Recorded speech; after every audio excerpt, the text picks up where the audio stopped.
Warahmatullahi wabarakatuh.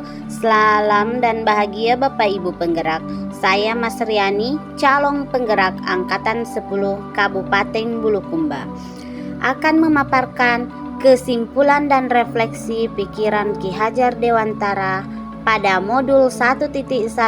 Menurut Ki Hajar Dewantara, pendidikan dan pengajaran tidak sama. 1. Pengajaran adalah bagian dari pendidikan. Yang kedua, pengajaran adalah proses pendidikan dalam memberi ilmu. Ketiga, pengajaran adalah proses pendidikan dalam memberi ilmu untuk kecakapan hidup anak secara lahir dan batin. Keempat, pendidikan adalah menuntun peserta didik agar mencapai kebahagiaan. Kelima, pendidikan adalah menuntun peserta didik agar mencapai kebahagiaan. Keenam, pendidikan menciptakan ruang bagi murid untuk tumbuh secara utuh agar mampu memuliakan dirinya dan orang lain serta mandiri. Nah, apa yang Anda percaya tentang murid dan pembelajaran di kelas sebelum Anda mempelajari modul 1.1? Sebelum mempelajari modul 1.1, pembelajaran yang saya lakukan yaitu 1. Hanya mentransfer materi pembelajaran saja. Yang kedua, menuntaskan materi pada RPP. Yang ketiga, saya hanya melihat dari aspek kognitif dan fisik motorik anak.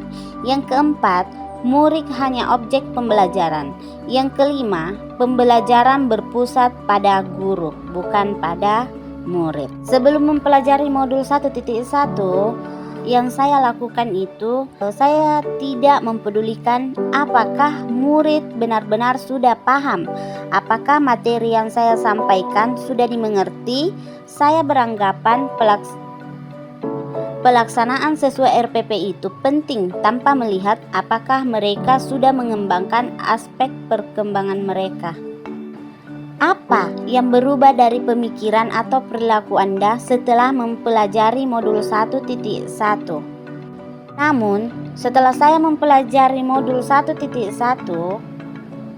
tentang pemikiran Ki Hajar Dewantara, saya menyadari bahwa apa yang saya pikirkan dan apa yang selama ini saya lakukan itu masih kurang tepat dan perlu diperbaiki. Nah, setelah mempelajari modul 1.1, saya menyadari bahwa seharusnya saya melakukan proses pembelajaran itu secara menyeluruh, yang kemudian murid sebagai objek pembelajaran, guru sebagai fasilitator pembelajaran.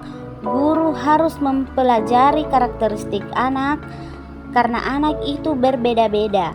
Kemudian guru harus penuh ikhlas dan penuh kesabaran dalam melakukan proses pembelajaran yang berpusat pada anak. Apa yang dapat segera saya terapkan lebih baik agar kelas Anda mencerminkan pemikiran Ki Hajar Dewantara yang dapat segera saya terapkan di dalam kelas, yaitu 1. Merancang pembelajaran yang menyenangkan yang melibatkan murid. Yang kedua, menerapkan pembelajaran menuntun, bukan menuntut. Yang ketiga, mengenali karakter setiap peserta didik dan menjalin komunikasi yang baik. Terima kasih. Assalamualaikum warahmatullahi wabarakatuh.